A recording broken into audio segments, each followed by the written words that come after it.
स्वागत है मित्रों आप सभी का यूट्यूब के इस ऑनलाइन लर्निंग प्लेटफॉर्म पे। डीएलएड थर्ड सेमेस्टर की क्लासेस हम लोग कर रहे थे, जिसमें सोशल स्टडी की क्लास में हम लोगों ने मुग़ल साम्राज्य के बारे में देखा था। बाबर के बारे में, हुमायूं के बारे में, अकबर के बारे में और जहांगीर के बारे में हम लोग देख चुके थे। और सूर साम्राज्य के बारे में देखा था, जिसकी स्थापना शेरशाह सूरी ने की थी। आज हम लोग शाहजहाँ के बारे में देखेंगे, जो कि जहांगीर का ही बेटा था। 1627 ईस्वी में जहांगीर की मृत्यु के उपरांत शाहजहाँ के बारे में 1627 ईस्वी में जहांगीर की मृत्यु के उपरांत होने वाले सत्ता में उठक पटक के कारण 1628 ईस्वी में शाहजहाँ का आगरा में सिंहासनारोहण हुआ। जब 1627 ईस्वी में जहांगीर की मृत्यु हो गई तो जाहिर सी बात है, जब सत्ता पे कोई शासक नहीं होगा तो शासन के लिए लोगों में उथल पथल होगी ही, मारपीट झगड़ा लड़ाई होगा ही। तो उस टाइम भी होने लगा। तो 1628 ईस्वी में जहांगीर के बेटे शाहजहाँ को राजा बनाया गया, यानी बादशाह बनाया गया। फिर 1612 ईस्वी में शाहजहाँ का विवाह अर्जुमंद बानो बेगम से हुआ था।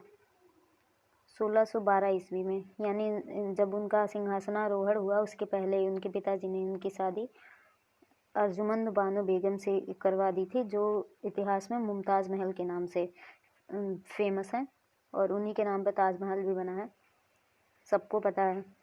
अगला पॉइंट है, शाहजहाँ का शासनकाल मुगल साम्राज्य के वैभव का काल था, जिसके कारण उस काल को मुगल साम्राज्य का स्वर्ण काल कहा जाता है। इनका शासनकाल जो था वो जो शाहजहाँ का शासनकाल था वो उसको मुगल साम्राज्य का स्वर्ण काल कहा जाता है, क्योंकि उस टाइम मुगल साम्राज्य जो था वो बहुत ज़्यादा डेवलपमेंट कर लिया था। मतलब बहुत सारी जगहों को जीत लिया था शाहजहाँ ने, और उनकी शासन व्यवस्था बहुत अच्छी थी, लोगों को, जनता को बहुत पसंद थी।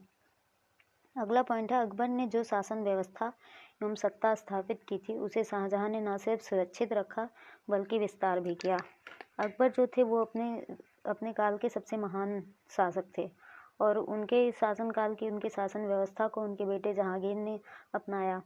फिर उनके बेटे शाहजहाँ ने भी उन्हीं के शासन व्यवस्था को स्थापित रखा और उसमें और बढ़ोतरी भी की। एक राज्य निर्माता की दृष्टि से उसने अहमदनगर के राज्य को जीतकर राज्य विस्तार किया था। शाहजहाँ जो थे वो बहुत ही कुशल प्रशासक थे और उन्होंने अपने शासनकाल में बहुत अपना राज्य विस्तार किया। फिर क्या किया उन्होंने, अहमदनगर के राज्य को जीतकर अपने राज्य में मिला लिया। बीजापुर और गोलकुंडा को मुगलों की अधीनता स्वीकार करने के लिए बाध्य किया। अगला पॉइंट है, वह एक न्यायप्रिय तथा प्रजापालक शासक था। ये इनके शासनकाल से ही पता चल रहा है। इनके शासनकाल को स्वर्णकाल कहा जाता था, क्योंकि तभी तो कहा जाता था क्योंकि वो न्यायप्रिय और प्रजापालक शासक थे। उसका काल साहित्यिक, धार्मिक व कलात्मक दृष्टि से प्रगतिशील था। कह रहे हैं कि इनका काल हर दृष्टि से, फिर चाहे वो साहित्यिक हो, सामाजिक, धार्मिक, कलात्मक, किसी भी दृष्टि से ले लें, सब में परफेक्ट था। अगला पॉइंट है, शाहजहाँ ने अपने जीवन के अंतिम 8 वर्ष आगरा के किले के शाह बुर्ज में एक बंदी की भांति व्यतीत किया। आगे हम लोग देखेंगे, जब औरंगजेब के बारे में देखेंगे तो बताएंगे कि क्यों इन्होंने अपना जीवन बंदी की भांति व्यतीत किया था। अपने जीवन के अंतिम 8 वर्ष इन्होंने बंदी की भांति व्यतीत किया और 1666 ईस्वी में उनकी मृत्यु हो गई।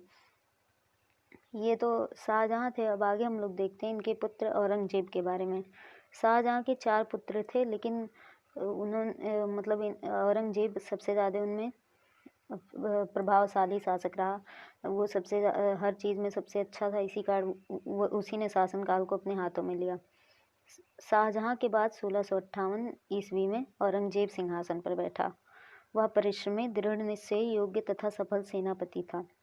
उसने शासन की बागडोर संभालने के बाद तड़क भड़क का परित्याग करके सादगी का जीवन अपनाया। पहले तो वो बहुत, इसको अपने शासनकाल का सबसे क्रूर शासक कहा जाता है, क्योंकि वह लोगों पर अपने विचारों को, अपनी भावनाओं को थोपता था। पहले तड़क भड़क शासक था, लेकिन अपने जीवन के अंतिम जब उसका समय था तो उसने शासन की बागडोर को त्याग दिया और अपने जो तड़क भड़क जो भी उसकी जीवन शैली थी उसको त्याग कर सादगी का जीवन अपनाया। उसने मदिरा, भांग आदि के सार्वजनिक सेवन पर प्रतिबंध लगा दिया तथा अनैतिकता को रोकने व जन आचरण पर नजर रखने हेतु